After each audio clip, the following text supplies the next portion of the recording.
Video game collectors will spend a lot of money on games. Some of them are famously rare, like Hagane and Little Samson. But then there are titles like Shogi Zanmai, an obscure Super Nintendo import valued at over $1,000 in 2020. When I found out about this unknown Japanese chess game, I had to figure out what makes it so valuable and why it is virtually unknown both in and outside of Japan. Like many rare and expensive games, it is truly a one-of-a-kind experience. Not necessarily good, but definitely unique.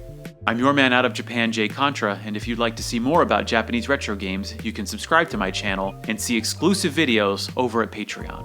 As the most popular form of chess in Japan, shogi looks pretty similar to traditional chess, but the pieces move in different ways, and the enemy pieces you capture can be returned to the board under your control. Shogi games have been developed for virtually every console in Japan, including the Neo Geo. What makes Shogi Zanmai unique among shogi games is its main game mode of chess problems. You start with the opponent in check, and you must input the right moves to checkmate your opponent. If you're like me and both bad at chess and have little understanding of how to actually play shogi, this isn't terribly compelling gameplay. But what if I told you you could play a traditional shogi match against the computer, or against someone else's player too? You can do that in virtually every other shogi game, so what else does Shogi Zanmai offer? Looking at the title, shogi is Japanese chess, but what does Zanmai mean?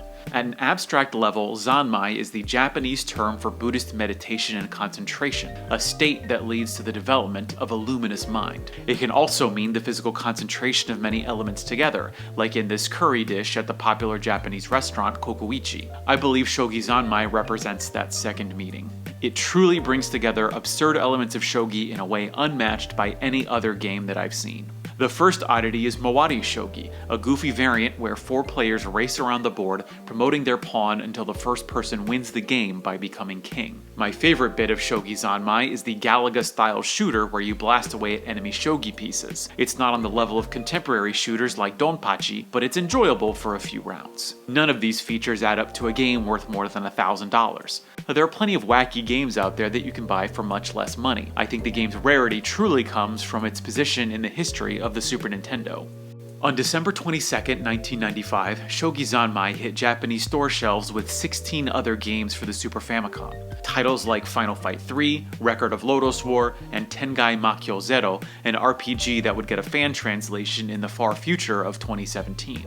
1995 was a strange year for the Super Nintendo because the industry had entered the era of 3D with consoles like the Sega Saturn and the PlayStation. Yet the Super Nintendo saw some of its best games come out in 95. Titles like Chrono Trigger, Yoshi's Island, and Donkey Kong Country 2 showed that the system still had life, but consumers were more likely buying those other games than some Japanese chess game. It is impossible to find any information about the developer, Metro. It's most likely that this was a small team of folks that came together for this one job and then moved on to other projects, but that is just my speculation. Shogi Zanmai's publisher, on the other hand, was well known throughout the 90s, Virgin Interactive Entertainment, an offshoot of Richard Branson's Virgin Media empire. While the company no longer exists, it is well remembered for publishing classic Disney games like Aladdin and the Lion King, along with hit PC games like Command & Conquer. One of the more interesting aspects of Virgin Interactive's business was its relationship with Japanese developers. For years, Virgin published Capcom games in Europe like Resident Evil, Street Fighter Alpha 3, and Gigawing.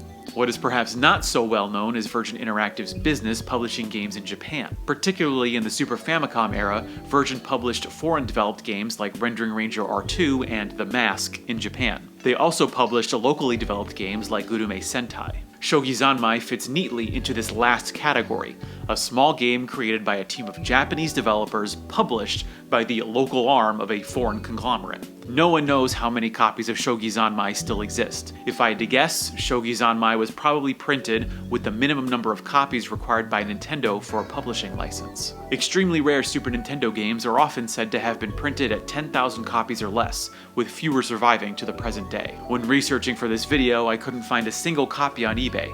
If you're lucky, you might see a complete copy at one of Tokyo's high-end collectible shops. Shogi Zanmai remains one of the most obscure, yet most expensive games ever released for a popular system. In 2020, it can move for $1,200 or more depending on its condition. The game hits the sweet spot that makes a collectible so valuable. High demand from collectors seeking a unique item, and a low original print run that creates a very limited supply today.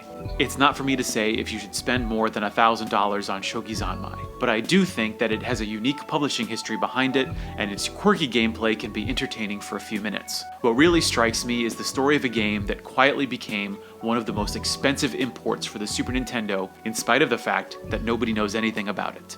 I've been your man out of Japan, Jay Contra. Thanks for watching, and mahalo.